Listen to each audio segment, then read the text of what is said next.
Nagmamadaling pumasok ng bahay si Aling Sinag nang marinig ang mga kalabog na nanggagaling sa kusina. Nakasimangot na mukha ni Agot ang nabungaran ng matandang babae. Agot anak, dahan-dahan naman, baka mabasag yung mga pinggan. Sawi ni Aling Sinag sa anak na si Agot. Hinay naman, bakit tuyo at itlog na naman ang ulam natin? Kakaulam lang natin ito kahapon, maghapon hanggang gabi, tapos ngayon ito ulit? Nakasimangot na saad ng dalaga sa inang si Aling Sinag. Sa totoo lang, sawang-sawa na ang dalaga sa ulam na tuyo at itlog. Paano ba namang hindi siya magsasawa, halos sa loob ng 1 linggo ay yun ang ulam nila. Minsan naman ay nilagang talbos ng kamote.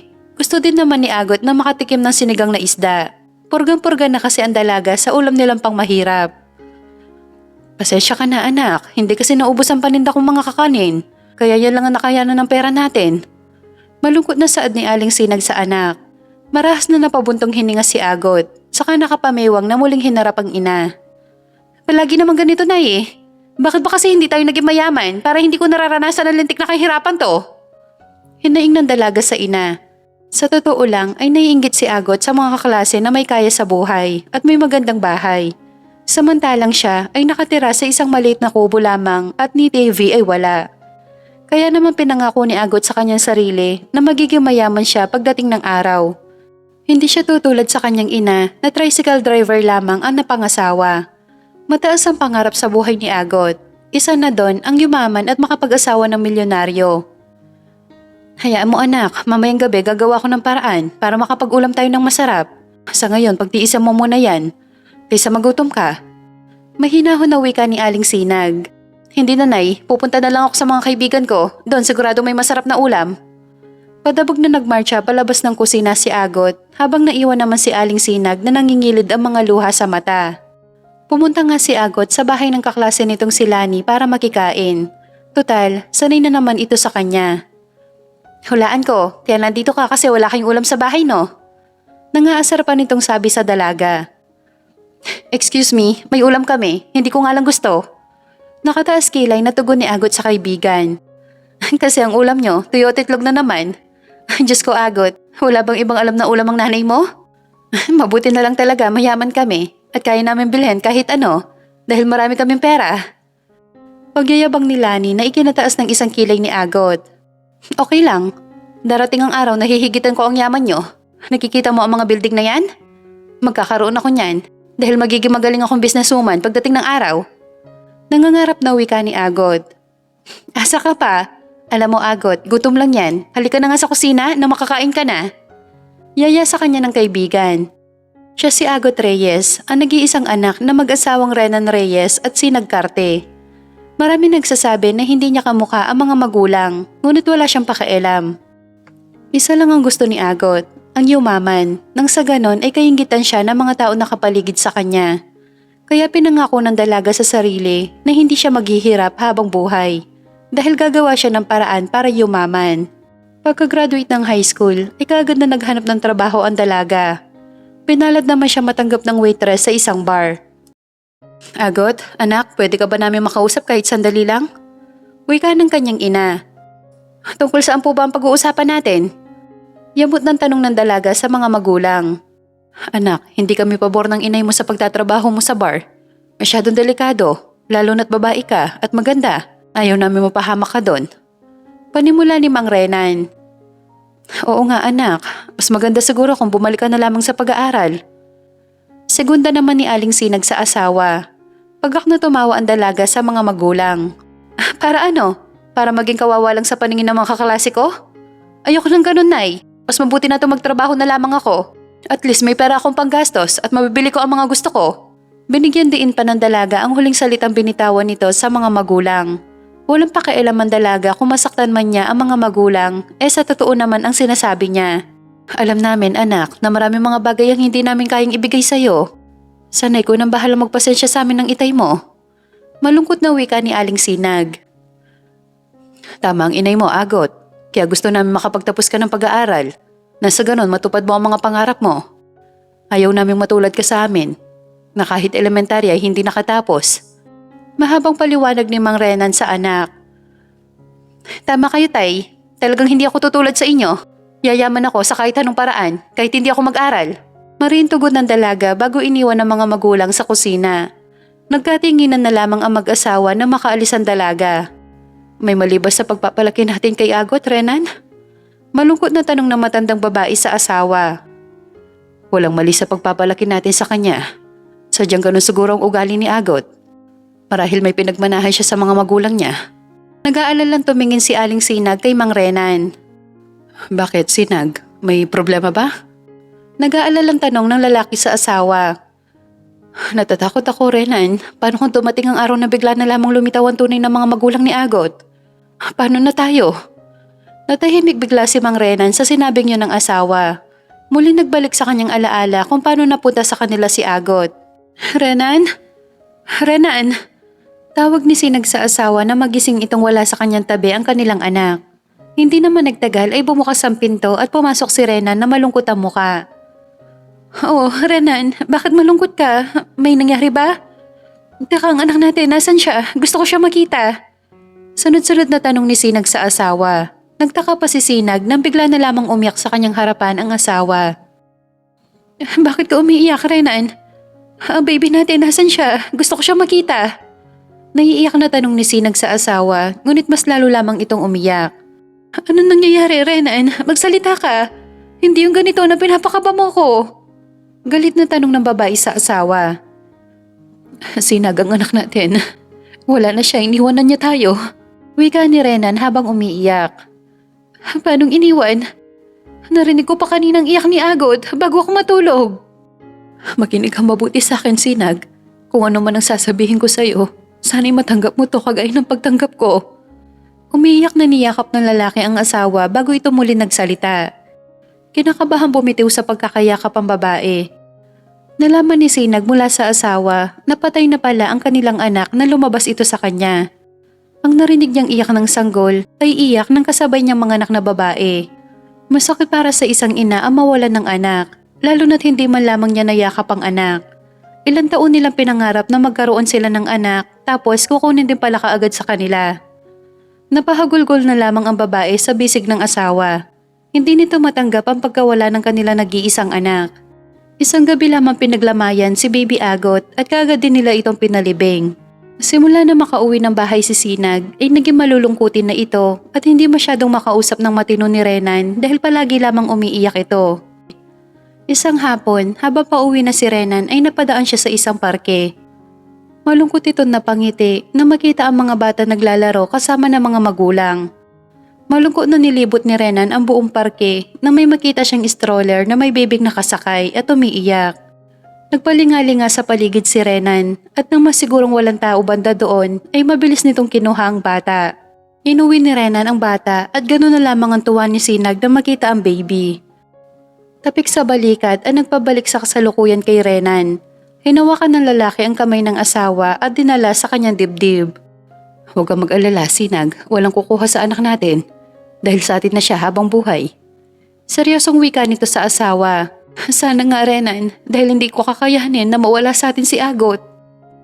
Samantala, sa Hacienda Mondragon ay masayang-masaya ang mga tao doon dahil nagbalik na si Amelia Mondragon makalipas sa maraming taon. Welcome back, Doña Amelia! Sabay-sabay na wika ng mga taong sumalubong sa pagdating ni Amelia. Nakangitin tumayo si Amelia sa mga taong sumalubong sa kanya.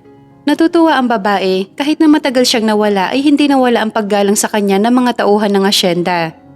So anong plano mo ngayon, Amelia, na magaling ka na? Itutuloy mo ba ulit ang paghahanap sa anak mo? Tanong ni Amante sa kapatid. Oo, sana this time matagpuan ko ng anak ko, kuya. Miss na miss ko na siya.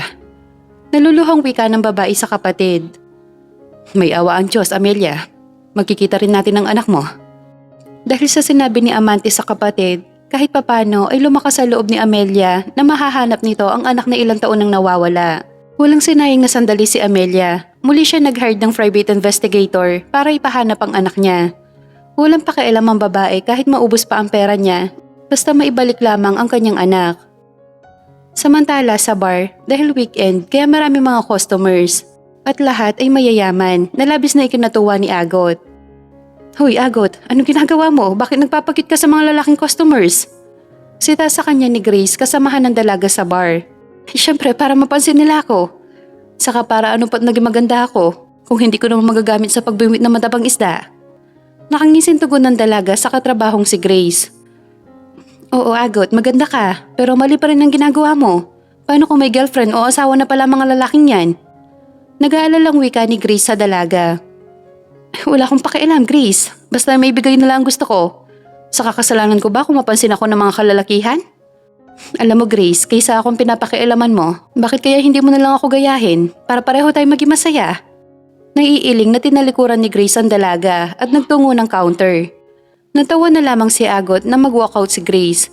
Tinuloy ng dalaga ang ginagawang pagpapakyut sa mga customers na may dumating na dalawang lalaki. Naagaw ang pansin ng dalaga sa gwapong lalaki at sa tingin ng dalaga ay mayaman ito. Dali-daling nilapitan ni Agot ang dalawang lalaking bagong dating. Hi sir, I'm Agot, single. At sa tingin ko, bagay tayong dalawa. Walang pa kundangang wika ng dalaga sa lalaki. Napangisi naman si Gian sa dalaga. Niyaya ni Gian ang pinsan na pumunta ng bar para makalimutan ang ginawang pag-iwan sa kanya ng girlfriend niya. Sa totoo lang, simula na maging sila ni Rika ay nagbago na siya. Kinalimutan na ng binata ang pagiging babaero. Ngunit ngayon ay mukhang mapapalaban ata si Gian sa wild na dalaga. Sure, why not? Tugon ni Gian sa dalaga. Malanding kumandong sa kanya si Agot. Amoy na amoy ni Gian ang pabangong ginamit nito na nanonood sa kanyang ilong. Pwede ko ba malaman ang pangalan mo? Pakyut ng tanong ng dalaga sa binatang si Gian. Gian. Tipid nitong tugon sa dalaga.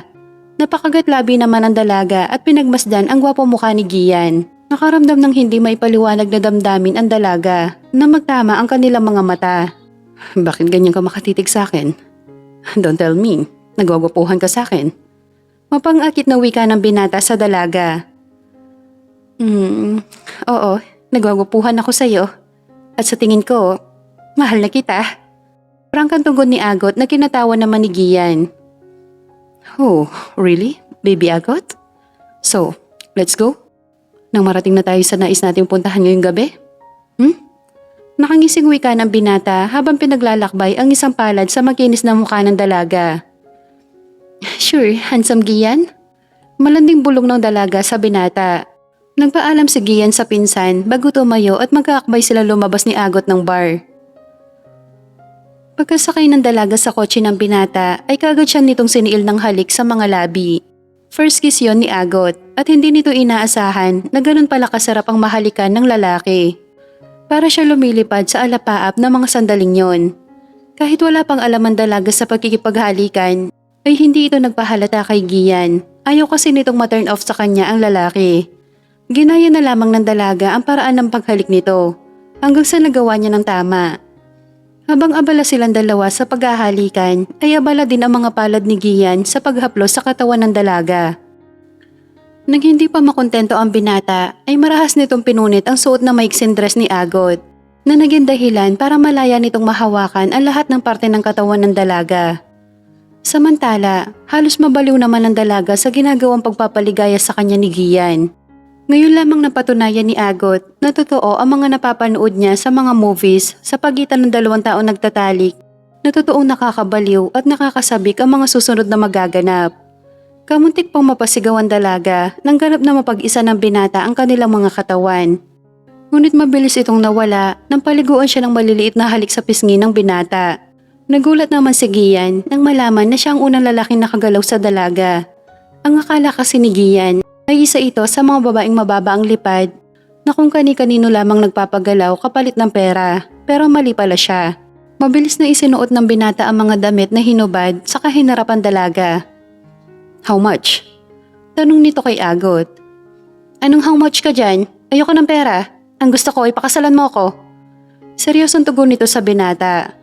Ang akala ni Gian ay nagbibiro lamang ang dalaga, kaya tinawanan niya ito nang sabihin ng salitang kasal. Saka kung sakali man na magpapakasal siya ay sa babaeng mahal niya, hindi yung napulot lamang niya sa isang bar. What? Kasal? Hello, okay ka lang ba ha? Hindi napigilan ni Gian ang matawa sa tinura ng dalaga. Ano siya, baliw para pakasalan ito? Oo, okay lang ako. Malamang pakakasalan mo ko dahil ginalaw mo ako. Kinuha mo ang puri ko. Galit na sagot ng dalaga kay Gian. Excuse me lang ha? Ikaw tong atat na matikman ako, tapos ngayon pipikutin mo ako? No way. Kinuha ng binata ang kanyang wallet at naglabas ng lilibuhing pera, saka hinagis sa dalaga. 20,000. Siguro naman sapat na yan. Total pareho naman tayo nag-enjoy na dalawa. Wika ng binata saka nagbihis sa harapan ng dalaga. Ngunit habang nagbibihis si Gian, ay basta na lamang hinila ng dalaga ang pantalon nito na kinadilim ng mukha ni Gian. Ano bang problema mo, ha? Kung kulang pa yan, sige dagdagan ko. Name your price. Gigil na tura ng binata. Ang ayaw nito sa lahat ay makulit at hindi marunong makaintindi sa isang salita lamang. Mabilis kasing uminit ang kanyang ulo at kapag hindi siya makapagtimpi, tiyak may kaparusahan ang naghihintay sa dalaga. Sabi ko, hindi ko kailangan ng pera mo. Ang gusto ko, pakasalan mo ako. Nanggigigil na sagot ng dalaga sa binatang kaharap. Ayos ka rin, no? Pagkatapos mo mag-enjoy sa company ko, ngayon naman ay gusto mong pakasalan kita, agad-agad? Sorry miss, pero mali ka na lalaking nilapitan, hindi ako tanga para pakasalan ka. Kung ayaw mo ng pera, edi wag, hindi ko na yung problema pa. Nang matapos magbihis ang binata ay binuksan nito ang pintuan ng kotse at tinutusan si Agot na lumabas. Ngunit hindi natinag ang dalaga, nanatili lamang ito nakaupo sa upuan. Ano pang hinihintay mo? Lumabas ka na! Bulyaw ng binata sa dalaga. Inis na tumayo ang dalaga. Pero bago ito lumabas ng kotse ng binata, ay sinampal muna niya na mag-asawang sampal. Bago ko makalimutan, huwag kang feeling. Hindi lang ikaw ang lalaki dito sa mundo. Saka para sabihin ko sa'yo, hindi ka magaling. Wika nito bago tuloy ang lumabas ng kotse ni Gian. Inis na isinara ng binata ang pintuan ng kanyang kotse at marahas na napabuntong hininga. Ano daw? Hindi ako magaling? Halos tumirik nga ang mata niya at nakanganga pa sa sobrang kaligayahan na pinaramdam ko sa kanya. Kausap ng binata sa sarili habang naiiling. Sa halip na umuwi ng bahay, ay naisipan ng binata na dalawin ng ninang Amalia nito sa hasyenda. Matagal kasi ito nawala sa Pilipinas dahil ng paggamot ito sa Amerika. Ngayon na nagbalik ang ninang Amalia niya, ay balak niya itong tulungan sa paghahanap sa nawawala nitong anak. Makalipas ang ilang oras na biyahe, ay sa wakas nakarating din ng hasyenda Mondragon ang binata. Excited na pinuntahan ni Gian ang ninang Amalia nito sa kwarto. Nanlaki pa ang mata ng ginang na makita ang inaanak. Gian, ikaw na ba yan? Nakangitin tanong ng ginang sa binata. Yes, ninang. It's me, ang paborito at gwapo mong inaanak. Proud po ang wika ng binata sa ginang. Natuwa na lamang ang ginang sa tinura ng inaanak. Niluwagan nito ang pinto para makapasok si Gian. Mabuti naman at dinalaw mo ako ngayon dito, Gian. Nung nakarang araw ko pa sinabi sa mama mo na papuntahin ka dito. May himig pagtatampong wika ng ginang.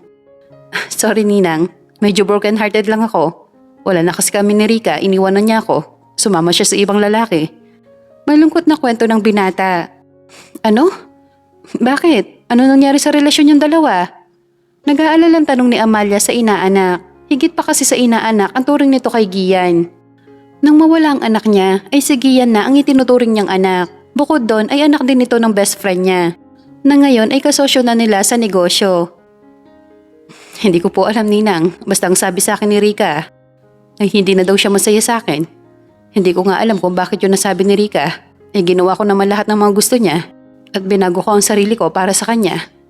Hinaing ng binata sa ninang nito. Naawang niyakap ng ginang ang binata saka tinapik-tapik sa balikat. Samantala, galit na umuwi ng bahay nila si Agot. Hindi nito matanggap ang nangyari sa kanya na naisahan siya ng binata. Siya ang tipo ng babaeng hindi marunong tumanggap ng pagkatalo. Kaya pinangako nito sa sarili, nagagantihan niya ang binata sa kahit anong paraan. Buisit na lalaking yon? Ang kapal ng mukha niya para tanggihan ako? Bakit? Sino ba siya sa akala niya? Makikita mo, makakagad din ako sa'yo pagdating ng tamang panahon.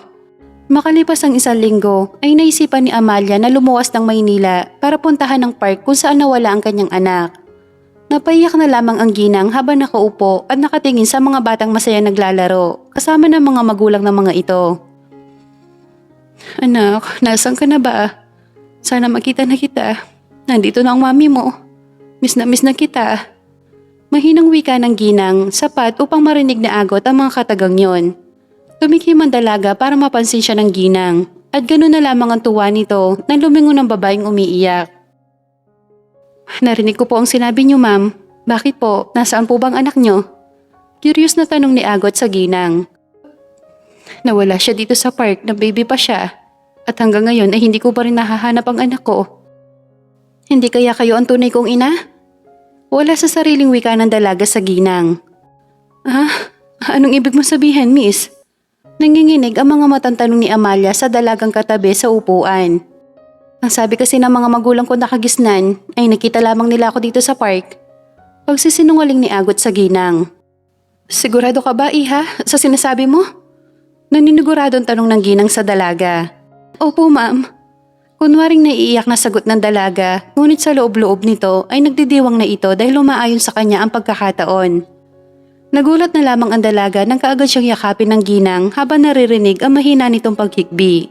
Nakaramdam ng hindi maipaliwanag na excitement ang dalaga nang yakapin siya ng ginang. Pakiramdam ni Agot ay may connection silang dalawa. Umiiyak na bumitiw sa pagkakayakap sa kanya ang ginang. Pakiramdam ng dalaga ay parang hinaplos ang kanyang puso na makitang umiiyak ang babae. Papayag ka ba magpa-DNA test? Tanong ng ginang na kinagulat naman ng dalaga. Gustuhin ko man, ma'am, pero hindi pwede. Takot kasi ako sa dugo. Palusot ng dalaga. Hindi papayag si Agot na mapurnada pa ang naiisip nitong plano. Okay, sige, naiintindihan ko. May isang paraan pa naman para malaman natin kung ikaw talaga nawawala kong anak. Kinakabahan na napatingin ng dalaga sa ginang. Ano naman po yun? Nauutal nitong tanong sa ginang. May balat sa kaliwang talampakan ng anak ko. Nanlalaki ang mga matang napatingin sa kanyang talampakan ang dalaga. Nagulat na lamang ang ginang na magtatalo ng dalagang kaharap habang tumatawa. Iha, ano nangyayari sa'yo? Okay ka lang ba? Nag-aalalang tanong ni Amalia sa dalaga. Okay lang po ako. Masaya lang ako dahil ako nga nawawalan yung anak. Mami, ako ang anak nyo. Masayang tura ni Agot sa ginang. Kung ganon, may balat ka sa kaliwang talampakan? Opo, mami. Mabilis na hinubad ng dalaga ang suot na rubber shoes at isinunod ang medyas. Nang matapos ito, ay sakay pinakita sa ginang ang kanyang talampakan na may balat. Nangingilid ang mga luha muling niyakap ni Amelia ang dalaga. Ikaw nga ang anak ko. Ikaw si Princess Angelica Mondragon. Wika sa kanya ng ginang. Princess Angelica Mondragon? Ulit ng dalaga sa pangalang sinabi ni Amalia. Oo, yun ang pangalan mo, anak. Umiiyak pa rin na wika ng ginang. Hindi ba po ba mayaman ang mga Mondragon? Yun kasi naririnig ko sa mga kaibigan ko. Lakas loob na tanong ng dalaga sa ginang na mami pala nito. Oo anak, mayaman ang mga Mondragon at isa ka sa mga tagapagmana. Nanlalaki ang mga matang tumingin ng dalaga sa kanyang mami. Talaga po mami? Mayaman tayo? Hindi makapaniwalang tanong ni Agot kay Amalia. Yes, iha, dahil ikaw ang nag-iisa kong anak. Kaya ikaw ang magmamana ng lahat ng kayamanan ko. Tugon ng ginang sa dalaga. Halos magtatalon sa labis na tuwa ang dalaga dahil sa wakas mayaman na siya at hindi na niya kailangan mag-ulam pa ng tuyo at itlog. Sasama na ako sa inyo, mami. Gusto ko na kayong makasama. Wika ni Agot sa ina.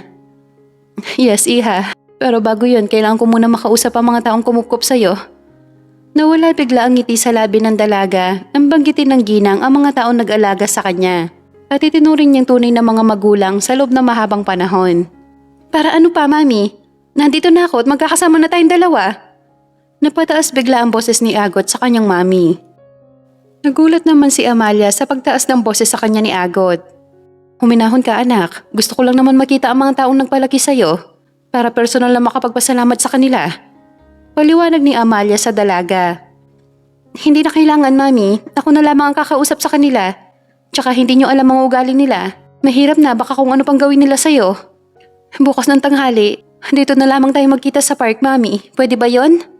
Alam ng dalaga na masama ang pagsisinungaling, pero kailangan niyang gawin yon para sa marang niyang buhay na naghihintay sa kanya sa piling ni Amalia.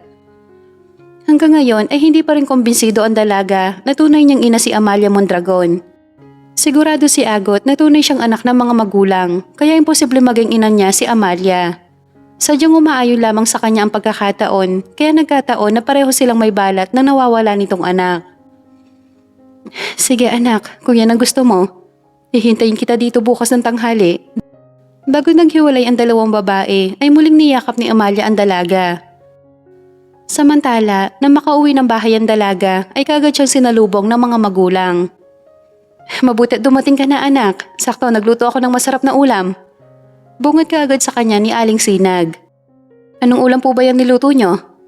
Walang buhay na tanong ni Agot sa kanyang ina.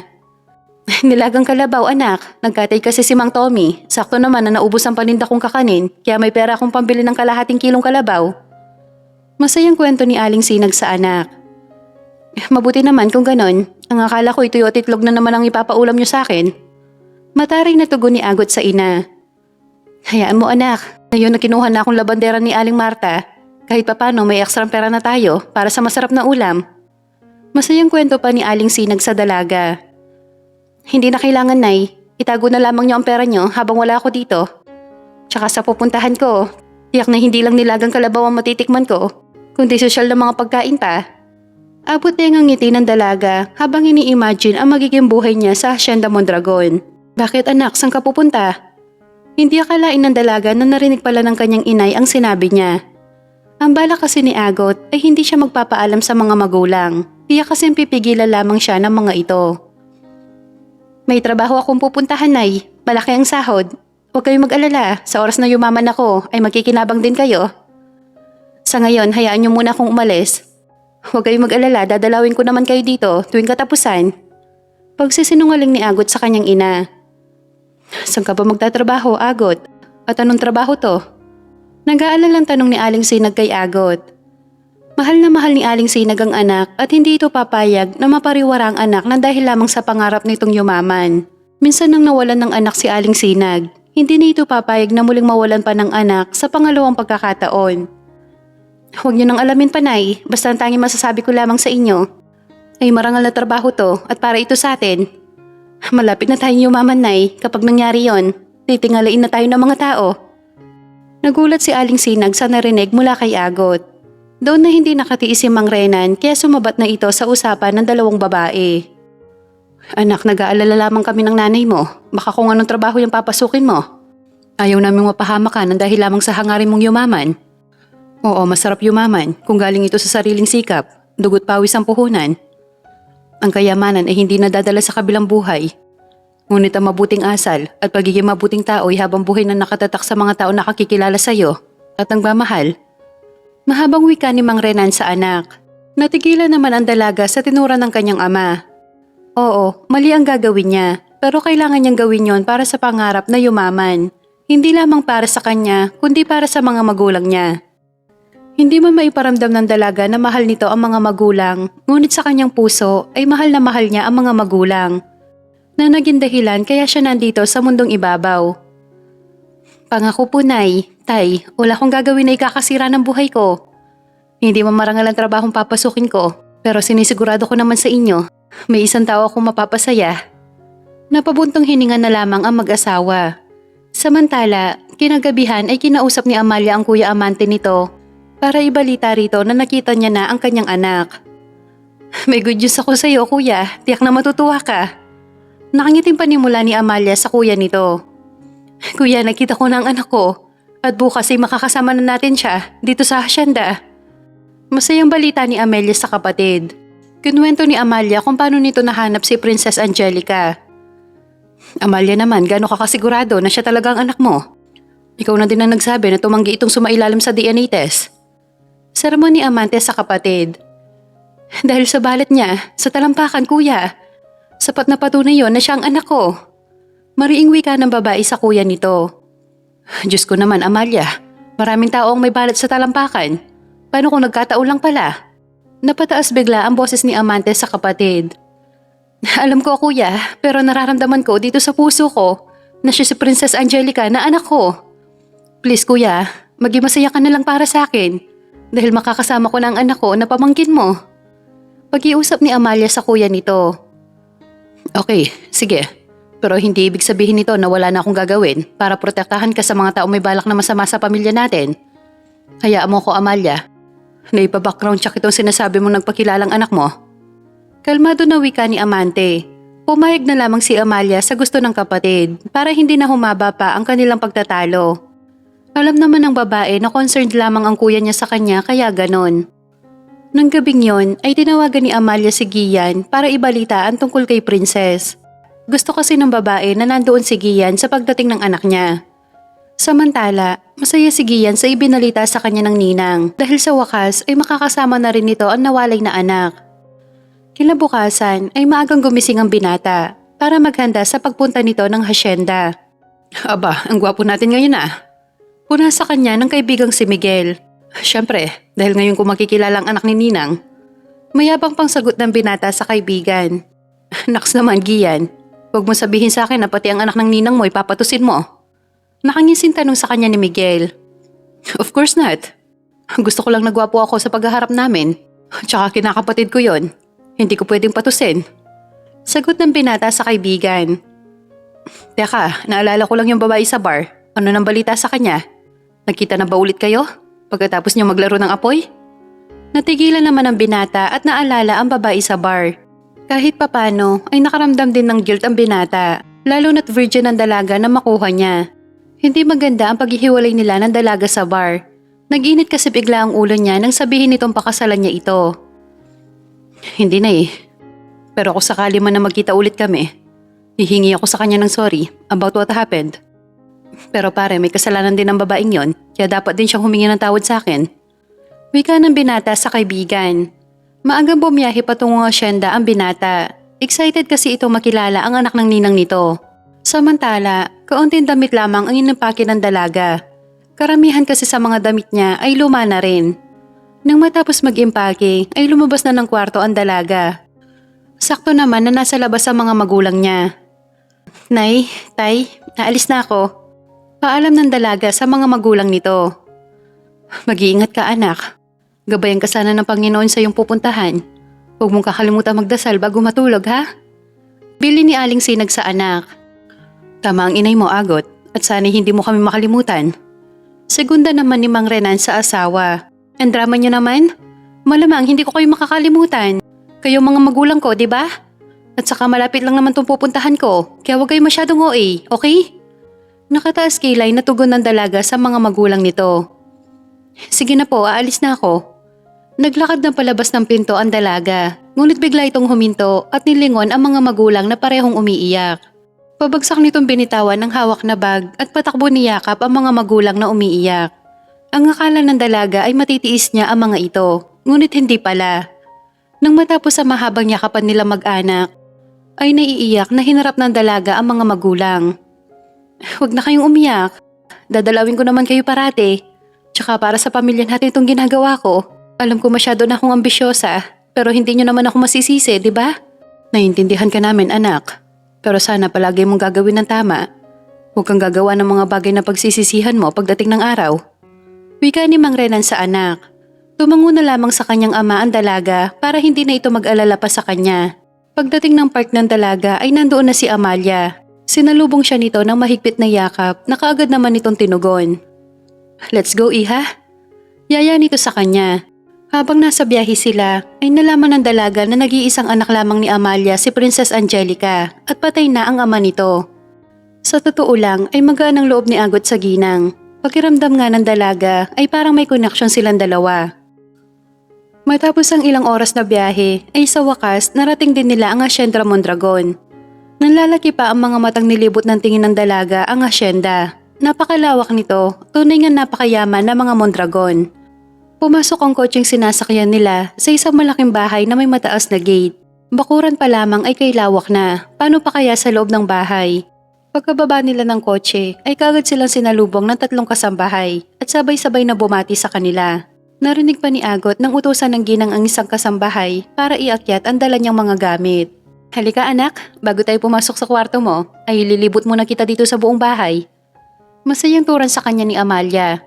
Samantala, mula sa di kalayuan ay titig na titig si Gian sa kasamang babae ng ninang Amalia nito. Hindi siya maari magkamali, ito ang babae sa bar. Kapag minamalas nga naman ng binata, ay ito pa pala ang anak ng ninang Amalia nito. Kung ganun, siyang anak ni Ninang Amalia? Siya si Princess Angelica? Ano ba yan sa dinami-dami ng babae dito sa mundo?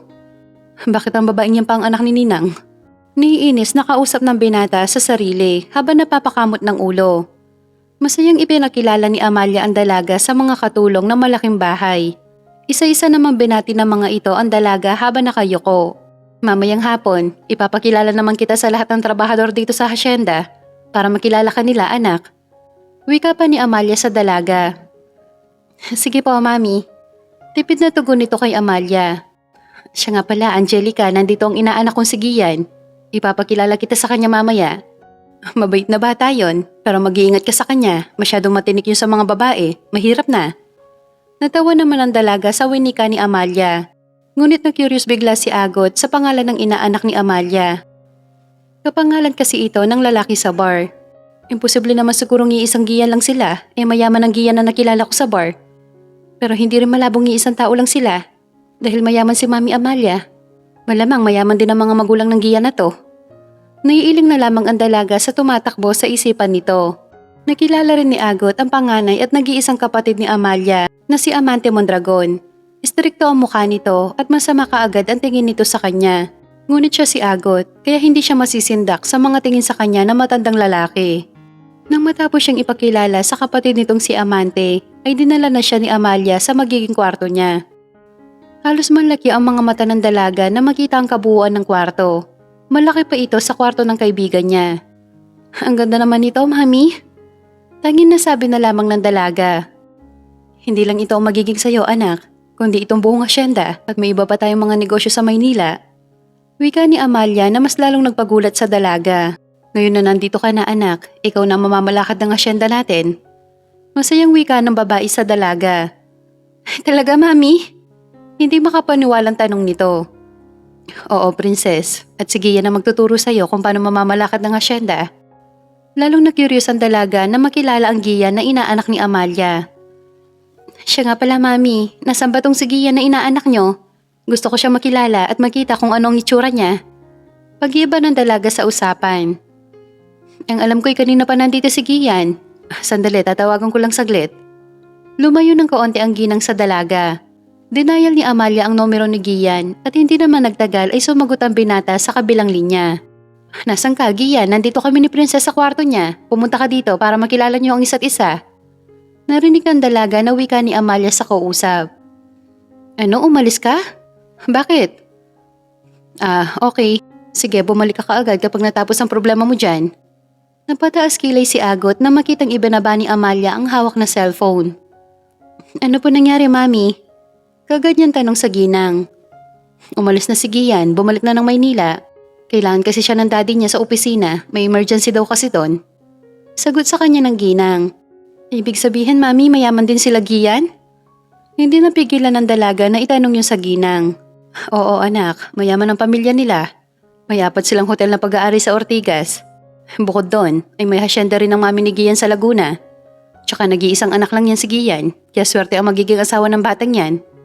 Nakangiting kwento ni Amalia sa dalaga. Wow, ang yaman nga nila, mami. Wait, binata pa ba si Gian? Dagdag na tanong pa ng dalaga sa ginang. Ang alam ko, may girlfriend si Gian dati. Kaso iniwan siya nito. Napangiti bigla si Agot sa narinig mula kay Amalia. Anong sabi mo, pre? Si Princess Angelica at ang babae sa bar ay iisa? Gulat na tanong sa kanya ni Miguel. Oo, Miguel, kaya nga hindi ako nagpakita sa kanya. Hindi naman ako natatakot na harapin siya. Pero Miguel, may nangyari sa amin. Ano na lang ang sasabihin sa akin ni Ninang? Naguguluhang wika ng binata sa kaibigan. Malaking problema nga yan, Gian. Miguel, anong gagawin ko ngayon? Sasabihin ko ba kay Ninang na may nangyari sa amin ng anak niya? Tanong ng binata sa kaibigan. Sa tingin ko, yun ang maganda mong gawin. At pagkatapos, pakasalan mo na si Princess para masaya. Inis na binatukan ni Gian si Miguel. Gago, hindi ka nakakatulong sa problema ko. Marahas na bumuntong hininga si Gian. Nang gabing yun ay hindi dalawin ng antok ang binata. Iniisip pa rin nito ang nalalapit nila muling paghaharap ni Agot. Kabaliktaran naman kay Agot na nakatulog ka agad. Dahil sa lamig ng aircon at sa malambot nitong kama na hinihigaan niya ngayon. Kinabukasan, tanghali na nang magising ang dalaga. Napangiti pa ito na mapagmasdan ang kwarto niya. Mayaman na mayaman ka na talaga, Agot. Simula ngayon ay kaiinggitan ka na ng lahat. At simula ngayon, ikaw na si Madam Agot, ang nag-iisang anak na prinsesa ng Hacienda Mondragon. Wika ng dalaga sa sarili. Naging masaya ang dalaga sa bagong buhay niya sa Hacienda Mondragon. Maliman ay pinanindigan na talaga ni Agot na siya si Princess Angelica na anak ni Amalia. Sa totoo lang ay ilang araw pa lamang nakakasama ng dalaga ang mga Mondragon ay kagad niyang nakagaanan ng loob ang mga ito, lalo na si Amalia. Ang akala ni Agot ay si Gian ang magtuturo sa kanya. Ngunit hindi nangyari dahil busy pa rin daw ito sa Maynila. Sa totoo lang ay naiinip na ang dalaga na makilala si Gian. Isang araw ay nagpaalam siya kay Amalia na luluwas ng Maynila para puntahan si Gian. Mabuti na lamang at ibinigay nito sa kanya ang address ni Gian. Pero bago puntahan ang binata ay dumaan muna ng mall si Agot para ipag-shopping ang mga magulang. Dampot doon, dampot dito, yun ang ginawa ng dalaga. Iba talaga kapag mayaman, lahat ay pwedeng bilhin. Mabuti na lang talaga Agot, may balot ka sa talampakan. Dahil ito pala magdadala sa iyo ng malaking swerte. Kausap ng dalaga sa sarili. Habang abala ang dalaga sa pamimili, ay isang familiar na lalaki ang kanyang nakita. Ito si Gian na nakilala niya sa bar. Muling bumalik ang inis ng dalaga kay Gian. Inis niya itong binato ng hawak na lotion na tumama sa ulo ng binata. Dahilan para mapasigaw ito sa sakit. Galit na lumingon sa kanya ang binata, ngunit nanlaki ang mga mata nito na makita ang dalaga. Proud na naglakad ang dalaga palapit sa kinaroroonan ng binata. Kamusta Gian? Natatandaan mo pa ba ako? Maarting wika ng dalaga sa binata. Bakit? Sino ka ba? Tsaka anong problema mo? Bakit mo ako binato ng lotion? Galit na tanong ng binata sa dalaga. Wawa, ang bilis mo naman makalimot. Ako to, si Agot, ang babae sa bar. Na pagkatapos mong magpasarap sa katawan ko, ay basta mo na lamang akong tinakbuhan. Okay lang sa akin, hindi ka naman kawalan. Tsaka hindi ka naman magaling. Nangiinis pang wika ni Agot. Nakita pa ni Agot ang biglang pagdilim ng mukha ni Gian. Sorry miss, pero hindi talaga kita kilala. Nagmamadaling tinalikuran ng binata si Agot. Pagkasakay ng kotse ay inis na nahampas ng binata ang manibela ng kotse nito. Pasaway na babaeng yon? Binato ba naman ako ng lotion? Kwento ni Gian kay Miguel na kinatawa naman ng kaibigan. Aba, mukhang maldita pala itong anak ng ninang Amalia mo. So anong plano mo ngayon, Gian? Tuturuan ko ng leksyon ng Agot na yon. Wala akong pakialam kung anak mo siya ng ninang Amalia ko. Nanggigigil na sagot ng binata habang hawak-hawak ang ulong tinamaan ng lotion. Masayang-masaya naman ang mag-asawang Sinag at Renan sa pagdating ni Agot.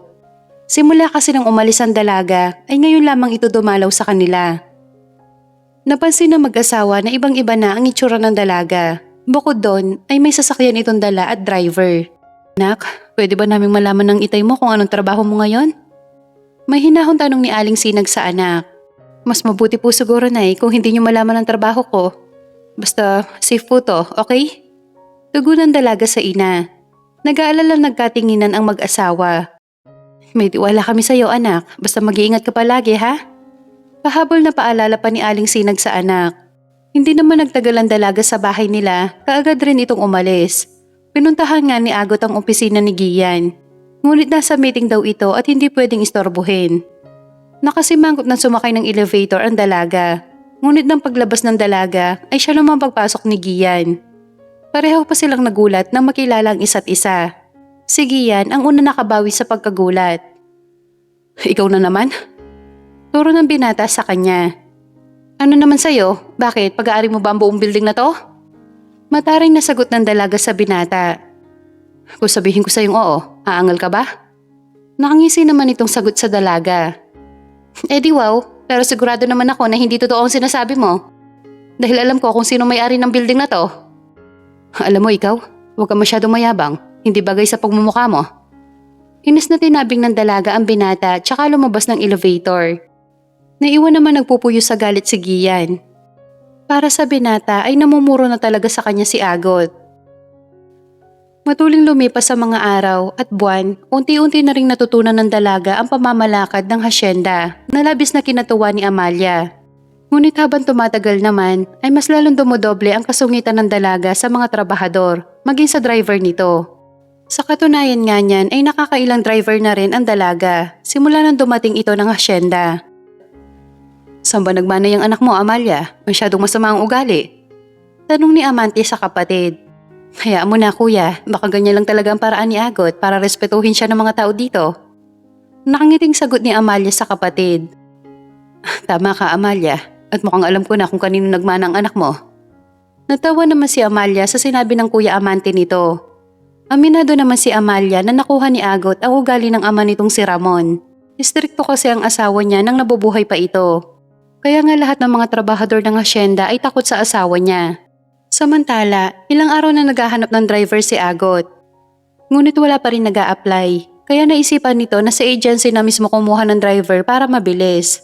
Isang hapon, habang lumalangoy sa swimming pool ang dalaga, ay isang familiar na mukha ang nahagip ng kanyang paningin. Mabilis na umahon ng dalaga at dahan-dahan na nilapitan ang familiar na lalaki. Ganun na lamang ang pagkagulat ng dalaga na makilala kung sino ito. Gian? Sambit ng dalaga sa pangalan ng lalaki. Anong ginagawa mo dito sa pamamahay ko? Matigas na tanong ng dalaga kay Gian. Nandito ako dahil ako ang pinadala ng agency na driver mo. Sukat sa narinig ay tumawa na malakas ang dalaga. Ano ka mo? Ikaw ang pinadala ng agency para maging driver ko? Grabe ka, Gian, pinaniwala mo ko na mayaman ka. Yung pala ay driver ka lang. Ang kapal ng mukha mo magsinungaling sa akin? Wala ka naman palang ipagmamayabang? Pweh! Mayabang nitong wika sa binata. Sa halip na patulan ng binata ang dalaga, ay pinili na lamang nito ang manahimik. Alam mo, hanggang ngayon natatawa pa rin ako. Ihanda mo ang kotse, aalis tayo mamaya pagkatapos ko maligo. Mataray na wika ng dalaga. Nang mapag-isa si Gian, ay nilapitan siya ni Amalia at kinausap.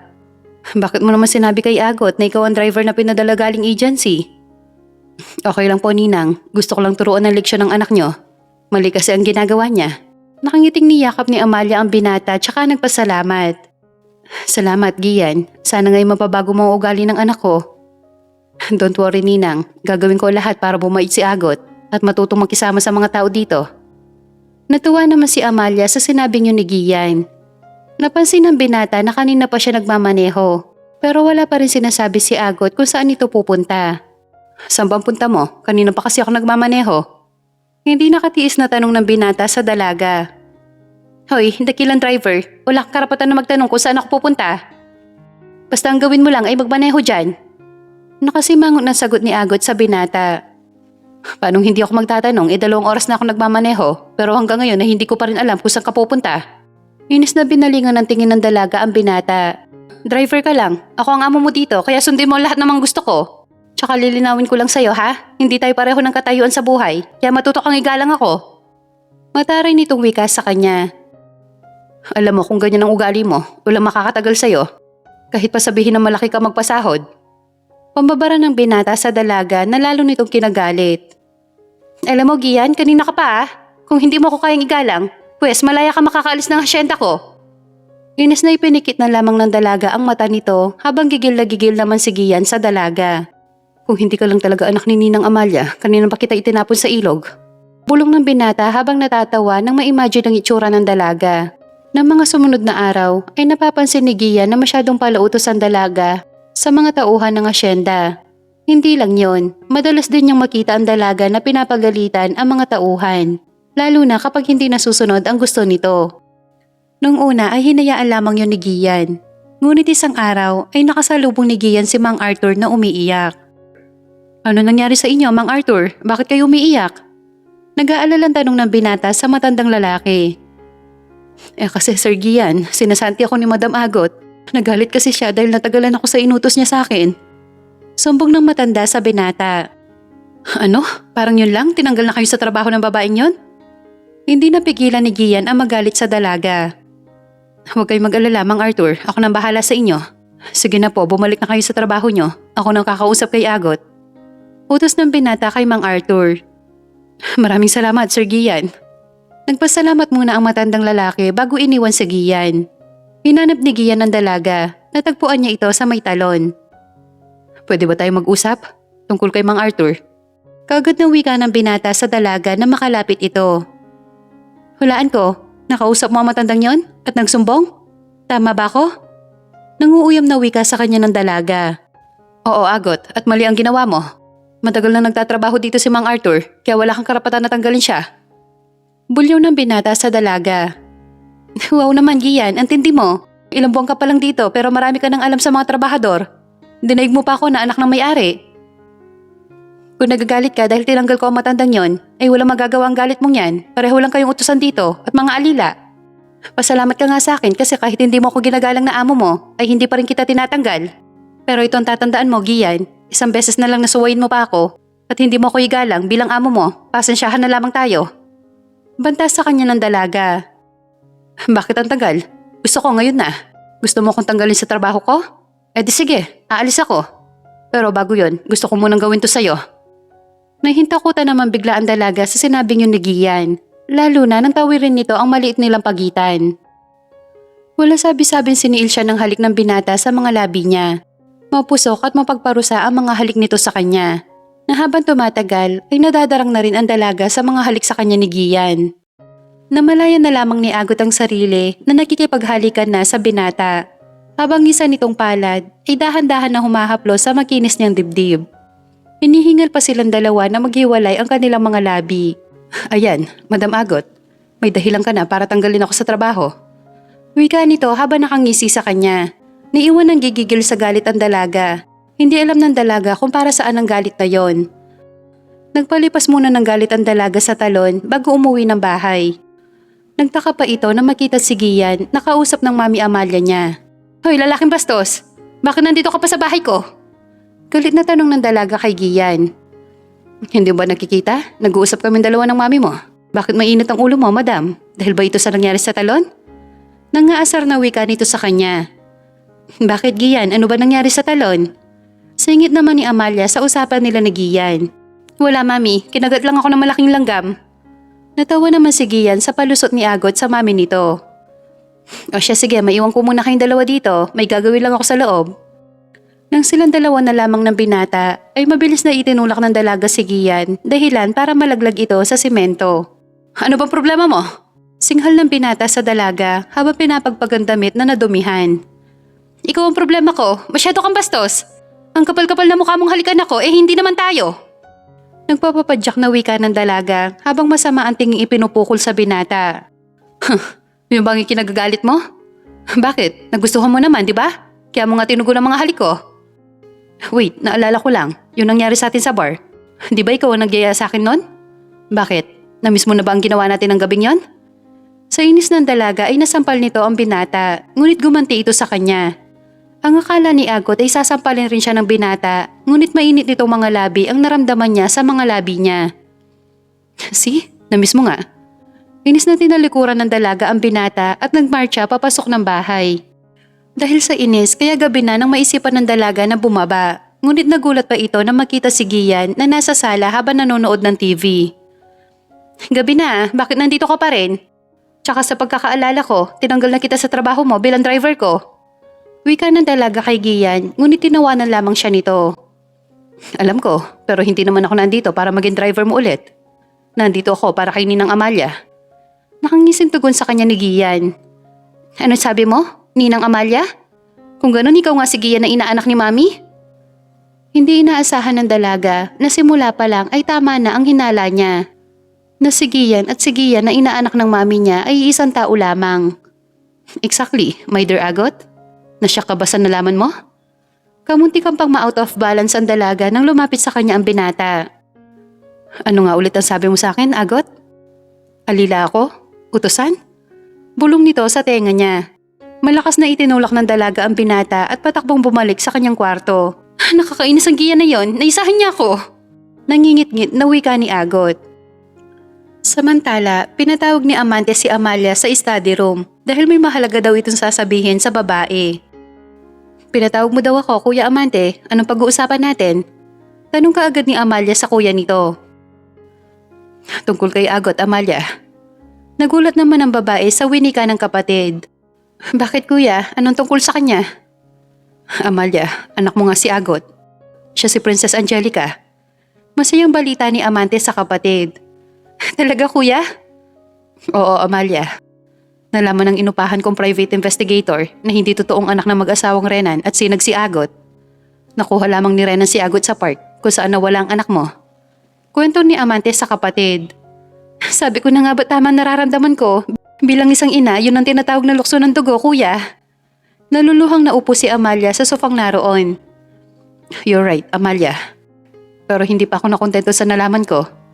Palihim ko kayong pinag-DNA test ni Agot at lumabas sa result na totoong mag-ina nga kayo. Masaya ako para sa'yo, Amalia. Dahil matapos ang mahabang panahon, ay sa wakas nakasama mo din ang anak mo. Mahabang kwento ni Amante sa kapatid. Salamat kuya. Nayakap na lamang ni Amalia ang kapatid. Samantala, simula nang malaman ni Agot na si Gian nga ang inaanak ng mami niya, ay hindi na siya nito kinausap. Bagay na mas pabor sa dalaga. Galit ang dalaga sa ginawang pagsisinungaling sa kanya ni Gian. Ngunit may parte ng pagkatao niya ang nalulungkot. Weird man sabihin, ngunit namimiss niya ang binata. Ano ba nangyayari sa akin? Bakit ko hinahanap ang kumag na yon? Bulong ng dalaga sa kawalan. Kahit palagi nasa asyenda si Gian, ay hindi naman sila nag-uusap. Kapag nagkakasalubong naman silang dalawa, ay daig pa nila ang mga invisible. Bakit hanggang ngayon ay ayaw mo pa rin kausapin si Agot? Tanong sa kanya ni Miguel. Kausapin? Para ano? Wala namang kaming pag-uusapan. Tsaka suko na ako sa babaeng yon. Masyadong masama ang ugali. Sagot ni Gian sa kaibigan. Nagulat si Gian sa tanong na yun sa kanya ni Miguel. Wala. Ayoko ng babaeng masama ang ugali. Gusto ko'y katulad ni Rica. Mabait at marunong magkisama sa kapwa. Diretsahan sagot ni Gian kay Miguel. Pero Gian, magkaibang tao silang dalawa. Kaya nga magkaiba ang pangalan nila, di ba? Malay mo naman, magbago din yan si Agot kapag naging kayo. Napabugan na lamang ng hangin ang binata. Lumipas pa ang ilang buwan, ngunit mas lalong lumayo ang loob sa kanya ng binata, bagay na kinalungkot ni Agot. Naisipan ng dalaga na maglasing para magkaroon ng lakas ng loob na kausapin si Gian. Nakailang bote rin siya ng beer bago nagpa siyang puntahan sa kabilang kwarto si Gian. Nagulat pa ito na mapabuksan ang dalaga ng pintuan. Anong kailangan mo? Tsaka bakit amoy alak ka, ha? Nagtatakang tanong ni Gian sa dalaga. Hindi ako lasing, Gian. Nakainom lang ako. Pampalakas ng loob para harapin ka. Matagal na kitang gustong kausapin, ngunit nauunahan ako ng takot. Takot na baka hindi mo ako kausapin. Takot na baka hindi mo ako pansinin katulad ng ginagawa mo sa akin araw-araw. Alam mo ba, Gian, na sa tuwing iniiwasan mo ako, nasasaktan ako. Alam mo ba kung bakit? Kasi mahal kita. Alam ko namang hindi mo ako gusto kasi masama ang ugali ko. Pero kung mamahalin mo lang ako, ay nakahanda ako magbago para sa'yo, Gian. Hindi naman nakapagsalita ang binata sa mga narinig mula sa bibig ng dalaga. I think lasing ka lang kaya mo nasasabi yan. Ang mabuti pa siguro, ihatid na kita sa kwarto mo para makapagpahinga ka na. Tanging nasabi na lamang ni Gian sa dalaga. Hindi ako lasing. Alam ko ang sinasabi ko. Nakahanda akong bilhin ng pag-ibig mo, maging akin ka lang. Mas lalong nagulat si Gian sa sunod na mga sinabi ng dalaga. Lasing ka na talaga, Agot, kaya kung ano-ano nang pinagsasabi mo. Akmang lalapitan sana ni Gian ng dalaga na muli ito magsalita. Hindi ako lasing, Gian. Alam ko ang mga sinasabi ko. Sabihin mo sa akin magkano bang pag-ibig mo at bibilhin ko para maging akin ka na. Seryosong sabi pa ng dalaga na kinatawa naman ni Gian. Sigurado ka, Agot? Gusto mo talagang bilhin ang pag-ibig ko? Namumungay ang mga mata lumapit ang binata sa dalaga hanggang sa magpantay ang kanilang mga muka. Oo, seryoso ako. Now, tell me, magkano bang pag-ibig mo? At ngayon din babayaran kita. Mariing wika ng dalaga. Mahal ang pag-ibig ko, Agot. Kaya mo ba? Paghahamon pa ni Gian sa dalaga. Wala akong pakialam kung mahal ka, basta maging akin ka lang. Okay, dahil mapilit ka. Kaya sige, sasabihin ko na sa'yo kung magkano ang halaga ng pag-ibig ko. Gusto kong mapasakin lahat ng mamanahin mo kay Ninang. Simula sa hasyenda, bahay, pati ang mga negosyo niyo sa Maynila. Walang matitira sa'yo ni pisong duling. Agot, kaya mo ba ha? Ang akala ni Gian ay aatras ang dalaga, ngunit hindi nito ginawa. Kaya ko, Gian, maging akin ka lang. Kaya kong mabuhay kahit walang kayamanan, basta kasama lamang kita. Umiiyak na wika ng dalaga. Okay, sabi mo yan ha? Bukas tatanungin kita ulit kapag hindi ka nalasing. Sa ngayon, kailangan na nating matulog. Masyadong malalim na ang gabi. Hinatid ni Gian ang dalaga sa kwarto nito. Nang gabing yon ay nahirapang makatulog ang binata. Iniisip nito ang naging usapan nila ng dalaga. Kinabukasan ay tanghali na magising si Gian. Kagad niyang hinanap ang dalaga. Nakita niya ito na nagkakape sa garden. Nilapitan ni Gian si Agot at naupo sa katapat nitong upuan. Lasing ka kagabi ha? May naalala ka pa ba sa mga pinanggagawa mo? Panimula ni Gian sa dalaga. Alin, yung bibilhin kita? Nagulat naman si Gian sa sagot ng dalaga. Naalala mo ang tungkol doon? Gulat na tanong ni Gian kay Agot. Oo naman, ako pa ba, Gian? Sa katunayan nga niyan ay hinihintay lang kita magising. Mamayang 11:00 na kasi ang kasal natin. Napatayo naman bigla sa kinauupuan si Gian. Ano sabi mo? Kasal natin? Oo, tama ang narinig mo, Gian, kasal natin. Ikakasal na tayo mamaya, yung tungkol naman sa mana ko ay nilalakad na yun ng abogado ni Mami para ilipat sa pangalan mo. Mahabang wika ng dalaga. Nagulat ka ba, Gian? Ang akala mo kasi porke lasing ako ay hindi ko na alam ang ginagawa ko? Pero sorry ka na lang, mas mautak ako sa'yo. Proud pang sabi ng dalaga sa binata. Mukha nga, dahil naisahan mo ako. So paano, Gian, handa ka na ba maging asawa ko? Matagal na akong handa, Agot, at matagal ko na rin tanggap kung anong ugaling meron ka. Mahal kita, Agot, kahit ikaw ang babaeng may pinakamasamang ugali dito sa mundo. Ang dalaga naman ang nagulat sa winikang yun ng binata. Talaga? Mahal mo ako? Matagal na, Agot. Sadyang inis lang talaga ako sa ugali mo. Kaya pinigilan ko na ang nararamdaman ko para sa'yo. Pero ang hirap magpigil ng nararamdaman, lalo na't araw-araw kita nakakasama. Pag-amin ni Gian sa tunay nitong nararamdaman para sa dalaga. Patakbo niyakap ng dalaga ang binata habang umiiyak. Mahal din kita, Gian. Tugon ng dalaga sa umiiyak na boses. Ikinasal nga sila ni Gian sa munisipyo. Biglaan man ang kanilang kasal ay masaya naman silang dalawa dahil mahal nila ang isa't isa. Matapos ang kanilang kasal ay hindi na pinauwi ni Agot ang kanyang mga magulang. Gusto kasi ng dalaga na sa asyenda na rin tumira ang mga ito para sama-sama na silang lahat doon. Alam na rin ng dalaga ang tungkol sa tunay nitong pagkatao. Ipinagtapat na sa kanya ng mga magulang niya. Humingi rin ng tawad si Mang Renan sa Mami Amalia niya sa ginawa nitong pagnanakaw sa kanya sa park. Masaya si Agot dahil may 3 siyang magulang na gagabay sa kanya, sa kanila mag-asawa sa araw-araw ng buhay nila dito sa mundo. Makalipas ang 8 buwan ay napag-alaman nila mag-asawa na buntis siya sa kanilang kambal. Narinig mo yan, mahal? Kambal ang anak natin. Wika ng babae sa asawa. Narinig ko, mahal.